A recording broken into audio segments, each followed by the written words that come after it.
host of Primetime with Alex Stein, who joins us right now on the show. Alex, thanks for joining us. How are you? Thank you, Brian. We're actually outside of the Broadview ICE facility right now. And we're kind of had to park far away because all the cops have it so roped off. That's where I was. That's why I was like, can we push it back 15 minutes? But I was just going to obviously go on your show, and then I'm about to go over there. But it actually kind of looks, a lot of these protests, especially yesterday, it looks kind of intense, but really they're just like social gatherings. And that's what it looks like what's going on right now. It looks like it's just like some sort of meet and greet, with tents and stuff, like have a place to hang out, for lack of a better word. So, Alex, you were assaulted over the weekend. Can you tell us what? Because I saw the video. It seemed like somebody grabbed your hat and threw it. Like, can you tell us exactly what happened? Well, yeah, I mean, this weekend was a little crazy. I went to the No Kings protest in Dallas, and I just wore like a normal shirt. I wasn't trying to stick out, and the whole entire protest or parade, or I guess protest, it was totally fine. Nobody said anything. And then there was a young man that was wearing a MAGA hat that all of a sudden, like towards the end of the protest, I didn't see the guy to the very end. All of a sudden, all these people started going around him. So then I went around him. Then somebody tried to steal his hat. And then out of nowhere, it was literally like a hornet, like we kicked a hornet's nest. Like everybody was around us. And yeah, I got like water thrown on me and, my hat knocked off my head. But it could have been worse. It wasn't that bad. I don't condone any of that behavior, by the way, no matter what you're wearing or what you're saying. But I have to ask you this serious question. I don't know if you actually meant it or not, but you can tell me this because you say some things. I don't know whether do you really believe that everybody who attended these protests are quote unquote retards? You did say that. I mean, I don't know if everybody is, but a lot of people there were. I mean, and I could say that because I'm retarded myself, so I'm allowed to make that diagnosis. But no, this is the real thing, though, Brian. A lot of people are like you that were there, dialed in. They know politics. They kind of feel like they have, their finger on the pulse of the nation. A lot of people there had no idea really what was going on. You know what I mean? I'm saying there were some people that were dialed in. So you're being funny, okay? I just want to be clear because I think that's what you were doing. You're not. Yeah, I'm being sarcastic. No, there were some smart people there. There were some people that understood. Had higher IQs than me. All right. Help me understand this. You did say that they were all vaccine injured. A lot of them. I'm not even kidding, Brian. I'm not saying from the COVID vaccine. I'm saying from all. I mean, and listen, some vaccines are safe and effective. Some more this and that. We can debate. But my point is, a lot of them there where they. I know this is going to sound, conspiratorial or something, but like when you kind of look at them and they kind of look almost like their body is. It's like the lights are on, but nobody's home. That's what I call the vaccine injured. Like I see the lights on, but it doesn't seem like anybody's home. And so, yeah, I do think a couple of people there had minor myocarditis at that at the protest. All right. Well, I mean, look, you would agree with me that we both don't want political violence on. No. Here's the part that, and I think we'll be able to talk about this probably in DC. I'm looking forward to meeting you and Tim and the guys on November 8th. That it happens on both sides, but yet I hear the right say they tried to kill Donald Trump. They killed Charlie Kirk. And I don't understand it when people talk like that. Help me understand. Well, Bright, to be fair, because I go to a lot of protests, and when I get punched or something, I antagonize when I go to protests. Usually, I mean, even though I wasn't really trying to antagonize yesterday, I was actually trying to put in to just try to. But this is what I've noticed in all the protests I've been to, and I've been to some conservative ones. The worst thing I've ever seen on the conservative side was I seen some Proud Boys get in a fight with Antifa, where I saw, it was mutual. It was Proud Boys were talking shit, or we're on the radio, they're talking smack, and I've seen a fight, but I'm telling you. I don't know if I've been to 100 protests, but let's just say I've been to 50. Typically, and most leftists, I would say, are not physically aggressive. I would say most leftists, I kind of agree with you, are really kind of timid and nice, especially like trans rallies. But there's always a few people there that are, whether they're on 10 different antidepressants, I don't know what's going through their head, but I do feel like there are people that are more impulsive and more likely to kind of push you or hit you on the left than on the right when it comes to these things. Help me though, because like 7 million people were protesting over the weekend. I don't know if it's 7 million, but it was a lot in Dallas. Well, even if it was millions, right, Alex? And from what I saw, I didn't see any police officers getting beat with their own batons. I didn't see anybody getting, hurt badly. Which, by the way, I'm happy. I'm happy you weren't hurt. Yeah. I didn't see that, Alex. I didn't see people storming a Capitol, beating cops. Like I don't know. I'm not saying. Listen. I've always wanted to say, listen, there are crazy people on both sides, right? But no question, you would agree with that. But I I didn't see that yesterday, Alex. I didn't see a lot of the stuff that I didn't see a Hate America rally. I saw a lot of people that hate Donald Trump. I'm one of them, right, That Alex? is true. That is true. That is yeah. true. But we're comparing this to an insurrection is a little different Yeah. because one thing, and we could argue about this if we had more time. When it comes to January 6th, I could agree that the optics weren't great, but I think now we have the FBI saying that they had 275 FBI agents there. And I'm not saying the FBI agents are the ones that caused it to go crazy, but if there's 275 FBI agents, there's probably other police officers from other law enforcement agencies, maybe higher up than the FBI. So I do think that there was weird, what I call agent provocateurs that were trying to make it look worse on January 6th. So that's why I think that one's a little different, because what could have happened yesterday is there could have been that agent provocateur where somebody goes to a peaceful protest. And this is just the conspiracy side. Actually, it's called the World Trade Organization. And Alex Jones did a video on this like 20 years ago, exposing what they call as agent provocateurs, where they want to shut down a peaceful protest, so they pay somebody to go to that protest and not act peacefully. Now, I didn't see anybody at those events, but that's a very easy psychological operation to do. Just go to a protest and have a couple people act bad. I did not see that yesterday. I don't think there's any of those type of like provocateur people. So I don't think that's why it was that big. But you have to realize, Brian, everybody's hypersensitive because of what happened to Charlie, and rightfully so. So when you see people like saying, "Oh, I'm going to shoot you," and Charlie deserved to die, that is going to upset a lot of people. That I don't agree. I don't agree with people making statements like that. Listen, I've said some incendiary things about Charlie Kirk, because my personal opinion, I don't think he was a good guy. But I think you would agree with me, Alex. There's a difference between not wanting to celebrate somebody's life and celebrating somebody getting murdered, which, by the way, I would never do.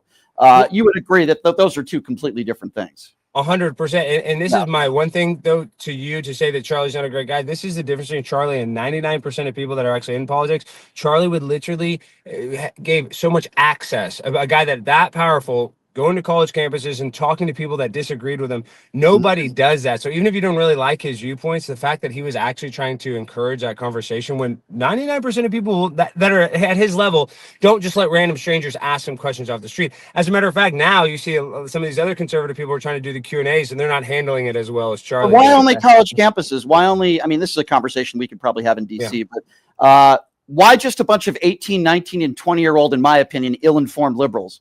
Why not do more debates with 30 and 40 and 50-year-olds? Why not do more debates with people that are more prepared? I get it. He wanted to get the younger people out there and spread the word. That's great. And by the way, the one thing I always say I have in common with Charlie Kirk, or had in common, sadly, with Charlie Kirk, is that he wanted people that disagree with him at the front of the line, which I appreciate very much. But I saw him debating a bunch of 19 and 20-year-old liberals like Ben Shapiro, and I'm thinking to myself, why not debate more actual adults, 30, 40, 50 years old? That's the thing I really didn't understand. Well, I would argue, actually, Brian, some of these college kids have more information than us adults, because they're just taking classes. They're dialed in, not with every subject, but some of these hyper-focused subjects. Some of the kids actually know it even better than Charlie or me in certain topics. But you are right. You're like, why college kids? Because I'm going to speak at Illinois State University. People are like, why do you want to go own college kids? It's not about owning college kids. It's that you can actually talk to a college kid and actually maybe change the trajectory of their life. Like when you're talking to somebody that's in their 30s, 40s, and 50s, it's just kind of harder to actually try to have them change my mind or prove me wrong, the whole idea. So I think that's why. Well, I don't disagree. Alex, listen, I'm part of the Unf America tour. We're speaking at UNLV on Wednesday. So that's what I'm saying. See, and I love that. And I encourage you guys to go to as many college campuses. I would never say like, oh, don't do that, or get mad at those guys. I think that's actually good. I think that, and I honestly, I've never heard this from Charlie, but Charlie would make fun of Parker and stuff. But I think I think Charlie liked that. There was kind of a counter, thing going on to his, like that he's so big that he created that. Because well, I'm saying I would do a bit where I would pretend to be Charlie Kirk, and I would look like I'm Charlie, and Charlie thought it was funny because at the end of the day, it just brought more people to the Turning Point event. So he got the humor in it. I'll tell you that. Don't have that. Alex, I know Parker very well. He's done this show before. He was at that event where Charlie Kirk was murdered, and he took it as badly as it's horrible to see somebody get murdered like that right in front of you is awful, right? And and I don't condone anybody celebrating what he did. I guess my thing is, right, and I'm sure you've seen, before I let you go, Alex, and by the way, I'm going to be with Alex Stein in Washington, D.C. On the 8th. November 8th. Yes, November 8th, Saturday. Yes, I'm looking forward to being up there on a stage with you. Myron's done this show before, so Myron's going to be up there with Tim Pool. I think I'm doing Tim Pool's show on Friday, too, this week. I'm flying out, so that's going to be a lot of fun. So going back to what I was said earlier, you see the images, Alex, of that. I don't want to make the movement that she made, but a teacher from Chicago who made that, I don't know, hand gesture that I feel might have been inappropriate, right? I think we all could agree on that. But everybody seems to be up in arms on that. And I'm thinking to myself, while I wouldn't do that, I would rather somebody do that than commit a crime, right? I mean, why are MAGA so upset at that? I agree. I agree in the First Amendment. I agree in her ability to even make that statement. I don't think she should go to jail. And I really don't. People might not like this. I really don't want her to necessarily lose her job. And I just had a teacher that knocked over our table, and they lost her teacher's assistant job at Illinois State. I don't like that either. I don't like when anybody loses their job. I don't care about their political viewpoint. But it goes back to what I'm saying is that right now, I'm a little more desensitized to it, but people on the right are very, very nervous because of Charlie. And some of that is very rightfully so. Some of that they're going to be hyper nervous, hypersensitive. So I think that's when you see this a month, 6 weeks after Charlie's death, I think that's why people are reacting. If Charlie wouldn't have passed away in such a violent, horrible way, this protest would not have pushed the buttons on the right. I think people on both sides feel that way. Well, Brian, that's one thing at that protest. Everybody's pretty chill, but it did feel like just at any moment the bubble could burst. It was tense, like it was relaxed, but you could tell that it was like it just felt like they wanted to have a target to go after because there was a lot of anxiety and grief and pent up aggression. Well, let me be clear here. That lady has the right to do what she does, just like you have the right to go to these protests and call people retards. I mean, you have the right to do that, and that doesn't mean people have the right to assault you or grab your hat or make any physical contact with you. And I agree with you. I don't think that lady should be fired. Now, I wouldn't do what she did.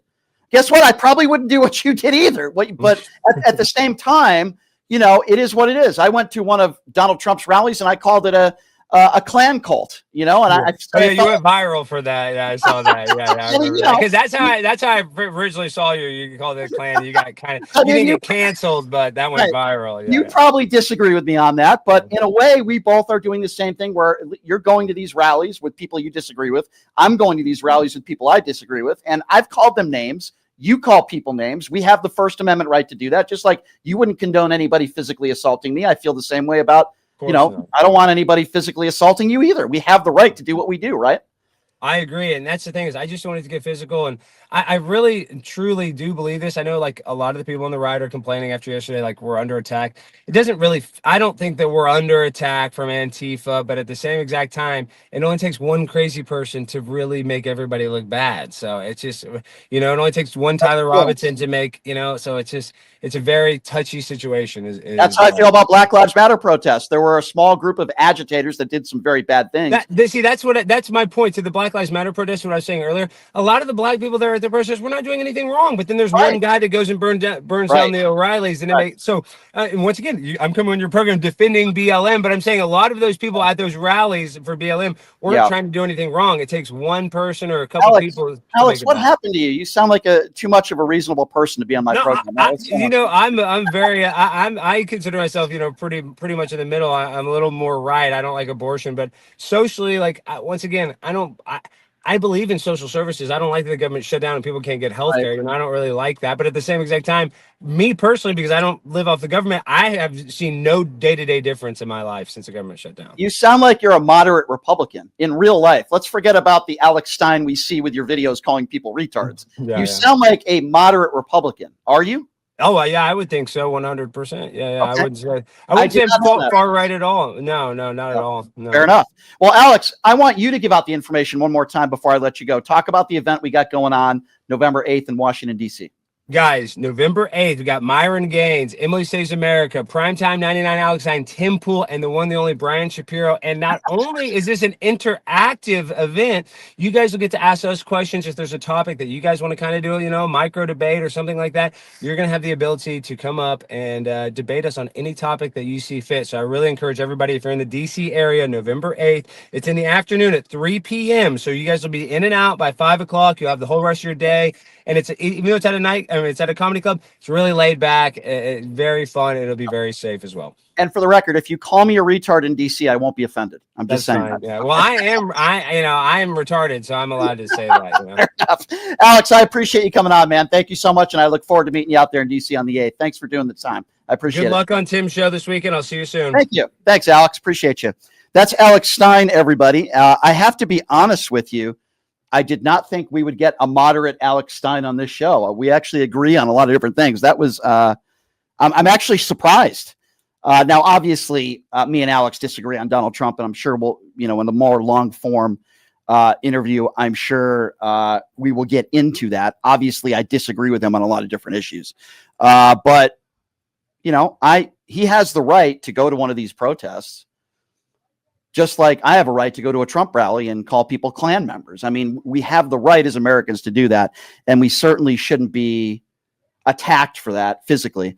I don't know. Some of these guys, they do this show and they turn into moderate Republicans. I have that effect on people. I don't know what it is, but I'm glad we were able to clear that up. No, Alex doesn't think that everybody that goes to these rallies are retards, and I just wanted to clear that up with him because I went to some of those as well.